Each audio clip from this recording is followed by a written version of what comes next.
اسلم ابو عمر. يا هلا والله. هذه قصيدة تصل على خوي لي، ايه.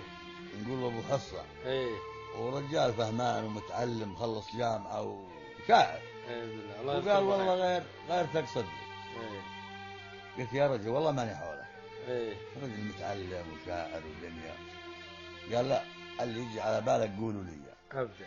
قلت له عاد بعد شوية اوديه له. كتبت له الابيات هذول. ايه.